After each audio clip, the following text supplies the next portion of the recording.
o portal da certificação iFit Pro.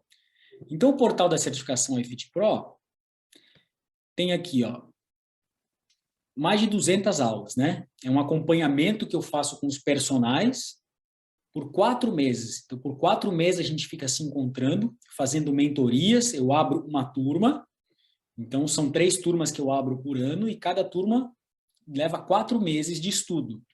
Então, dentro desses módulos aqui, é muito importante que o personal entenda que tem um passo a passo, que ele vai entender todo o conceito de mobilidade e estabilidade, de linhas miofaciais, de análise do movimento, de diferenciar músculo tônico e músculo fásico.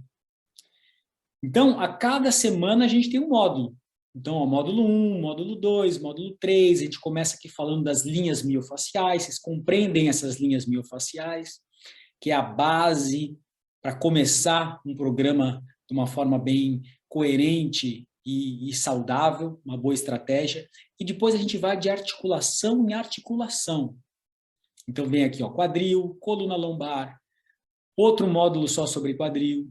Depois a gente tem um módulo de coluna torácica, um módulo de coluna cervical, 2 módulos de ombro. Então, em cada articulação, eu falo das lesões que acometem aquela articulação. Então, eu vou falar de joelho, eu vou falar de condromalácia, vou falar de compressão meniscal, vou falar das lesões no ligamento cruzado anterior, o que pode fazer, o que não pode fazer. Porque primeiro vem a compressão. Então, a gente tem uma aula de anatomia, a gente tem uma aula de compreensão dessas lesões musculoesqueléticas. E aí a gente tem, em cada caso, identifiquei uma disfunção, como que é a estratégia de correção dessa disfunção. Porque esse passo a passo, ele precisa de uma coerência e precisa ser de forma correta. Se eu identifico uma falta de estabilidade lombar, não é só chegar lá e treinar o transverso abdominal. Eu preciso entender se esse quadril está disfuncional, o que eu faço primeiro, se primeiro eu faço a mobilidade do quadril ou se primeiro eu estabilizo a lombar. Existe uma sequência coerente que também faz muito sentido e é muito importante. Tem um módulo só sobre tornozelo e pé, um módulo sobre joelho, e quando chega no módulo 15 e 16, que é o fechamento, né, desses 4 meses, a gente tem o quê? A gente tem a integração. Então, o módulo 15 é um módulo de integração dos padrões de movimento e performance funcional. É onde a gente começa a fazer a conexão de toda essa restauração de função, de tudo que a gente entendeu de mobilidade e estabilidade e leva para o movimento funcional, um movimento organizado, com muito mais qualidade, e aí o seu aluno está pronto para quê? Para ir para o treinamento que eu estou falando hoje aqui para vocês, ó, treinamento de força integrado, simplesmente essencial. Então, quando a gente entra no módulo de força, que é o que eu estou falando aqui hoje, a gente tem lá desde o aquecimento dinâmico, a prática do supino, do abdominal inferior, abdominal ombros. Então, tem vários exercícios aqui dentro do módulo de força, onde eu explico exercício por exercício, como fazer essa integração de forma eficiente e com qualidade, e que gera esse diferencial para você personal e, sem sombra de dúvida, muito mais qualidade para o seu aluno, que vai render muito mais, com muito mais performance, né?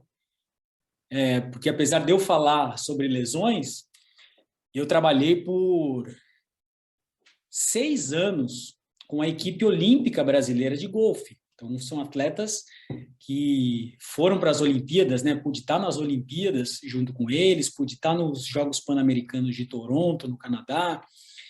E é uma situação onde a gente busca performance, né? E é importante a gente entender que quando a gente busca performance, é claro que a gente quer que esse aluno, que esse atleta não se machuque, é fundamental que ele esteja saudável, que ele esteja bem, mas ele precisa render. O foco é rendimento, é performance. Então, para que a performance ocorra consistentemente, eu preciso do movimento eficiente. Então, essa é a visão do especialista no movimento. Como que eu deixo esse movimento eficiente? Para que eu consiga essa eficiência, eu preciso pensar em todo esse passo a passo, desde a identificação de uma limitação, até todo o passo a passo de correção dessa limitação, para que possa se transformar em movimento organizado e performance. Né? Então, essa compreensão que vocês estão aqui e estão interessados em saber, é que faz toda a diferença para a qualidade de rendimento esportivo do aluno e qualidade de vocês como profissionais.